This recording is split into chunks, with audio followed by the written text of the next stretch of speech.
Grace to you and peace in the name of Jesus Christ, our Lord. My name is George Maxwell, and though my heart is with you in Maine, my body is here in Atlanta, Georgia. More specifically, in the chapel of the Spirituality Center at the Cathedral of St. Philip, the community that I serve as their vicar. It is my privilege to be with you this morning and later this week in our porch conversation, and then next Sunday and the following Sunday as well. Even though my body may be here, my heart will be in Maine. And what a joy to start off with this text. I mean, what else would I want to preach to you about than Jesus telling sons that they're going to be turned against their fathers, and daughters, they'll be turned against their mothers, and daughters-in-law will be turned against their mothers-in-law. Of course I wanted to preach to you about family chaos. Or what about the conclusion of that section, where if you want to find your life for the sake of Christ, you'll have to lose it.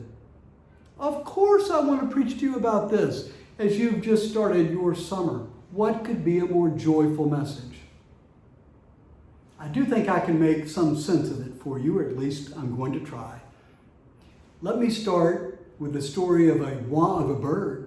It's called a wandering albatross.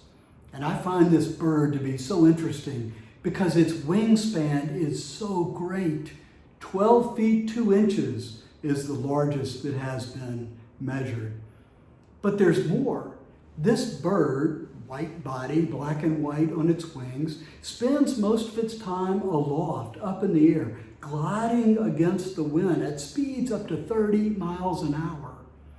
You can imagine with wings like that, it's so cumbersome to land that the bird stays aloft. It'll dive down and eat, but largely it'll stay up in the air for most of its life.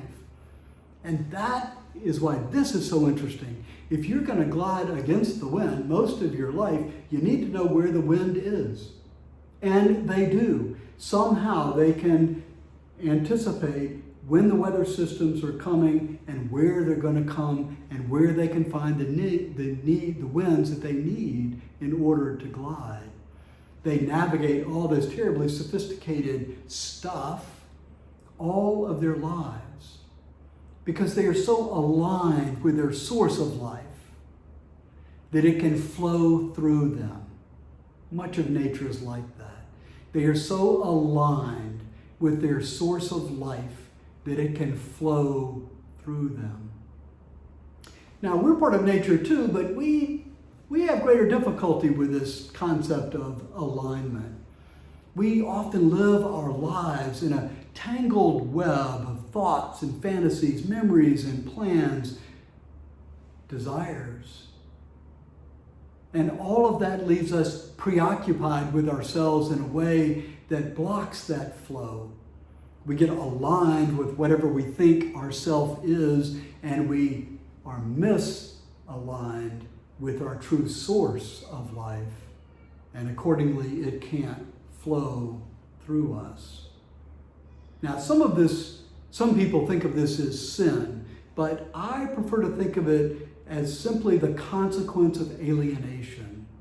It's the alienation of the truth of who we are and the consequence that flows from that.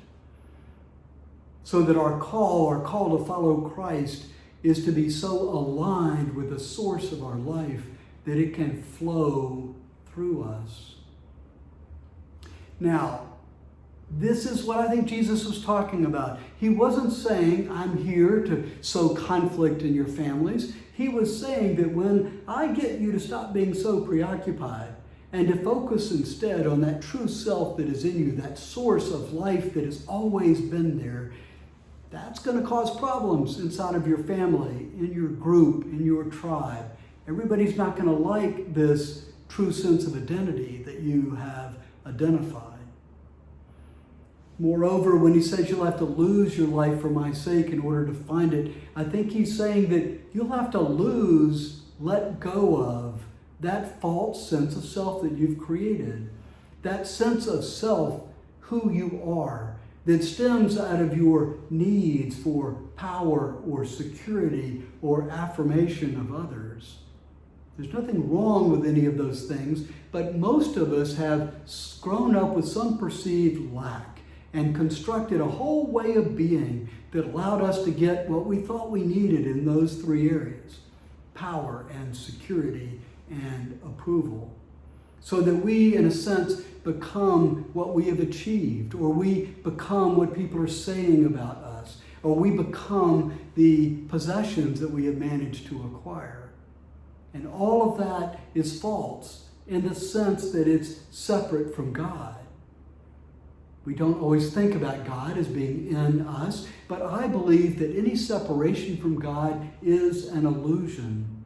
That our calling to follow Christ is nothing less than to align ourselves with the source of life that is within us and to let it flow. This, I think, is what Jesus was talking about. So let me give you a practical example. Think of your political identity. Think of how you're aligned with a party, or maybe you're an independent, but somehow that political identity, which in the last 50 years has grown so strong that it tends to color what you think about everything else. It tends to color what you think about the pandemic that we're suffering at the moment. It tends to color what you think about Black Lives Matter and the tragedies that we have experienced over the last month. It doesn't seem like it would, but it tends to. And if you don't align yourself with that source of life, then there will be consequences. You know this. It's hard to disagree with your own people. They don't like it, and it is uncomfortable. And yet, again, that's a false self. It's an identity, but it's not who you truly are. Who you truly are is being aligned with the Christ within, the source of life, and letting it flow. And that will allow you to be who you truly are, which is someone who sees the humanity in every other person. It doesn't matter if they agree with you. You will always accord them their dignity as a human being because that's who you are. Think about Jesus. Think about Jesus when he looks upon the joy of folks at a wedding or the sorrow of folks at a funeral. Whether he's looking at his mother or whether he's looking at a prostitute. Whether he's looking at a person of great wealth and power or whether he's looking at a poor widow put her last coin in the box. Whether he's looking at an animal or whether he's looking at a person, he is always seeing God. He is always seeing the presence of God in everything around him because he's connected to it. Because he sees that in the Christ that is within him, he can identify the Christ that is within other people. And what he's trying to do, even as he uses somewhat shocking language like in this gospel passage, is to awaken us to that fact, to awaken us to the presence of Christ within us, that we might align ourselves with it and let that source of life flow through us.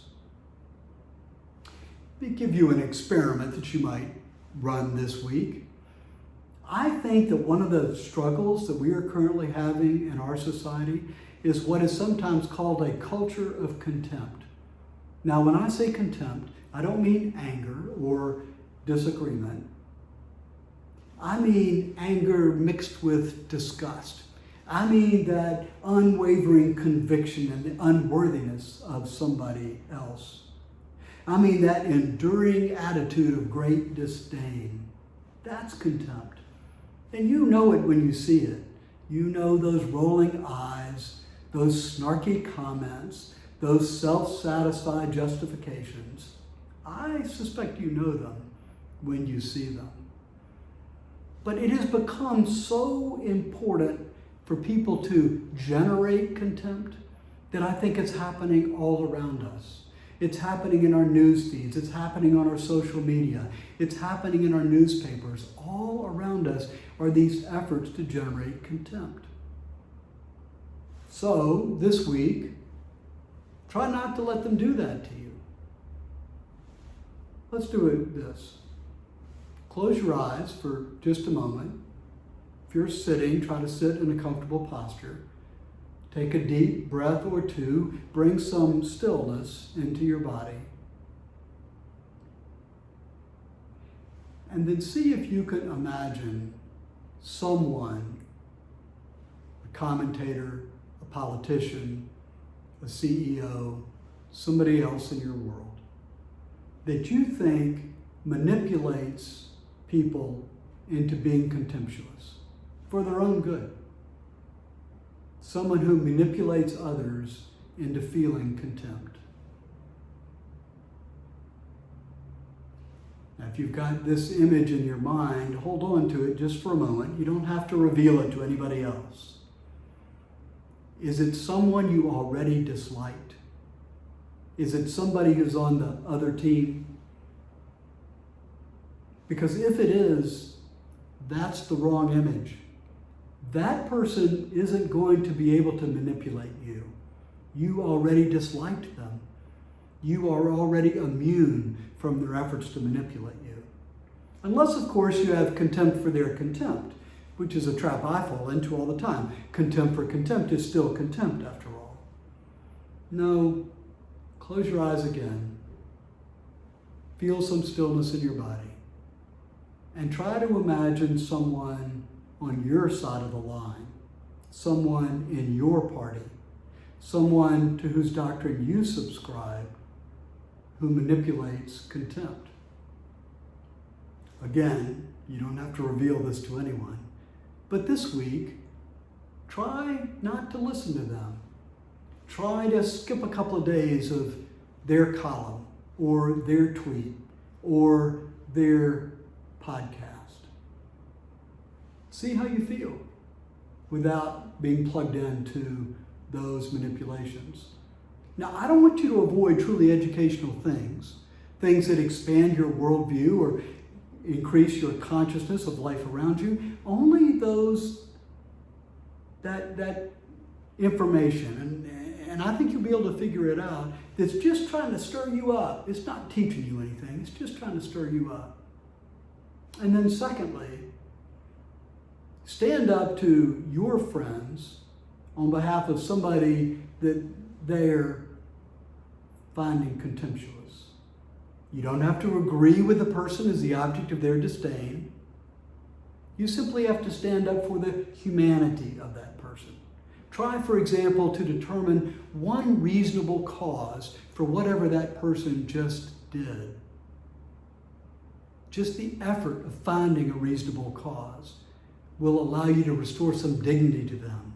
However bad you think what they did was, it'll save you, I hope, from forgetting that they're human.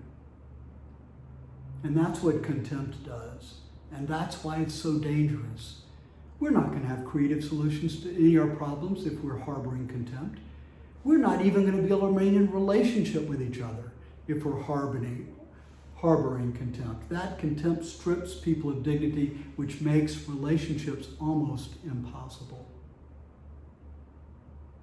So I want to leave you with a quote of one of my favorite thinkers, Raymond Panikar, who said, "I am one with the source insofar as I act as a source by taking all that I receive and letting it flow again, just like Jesus."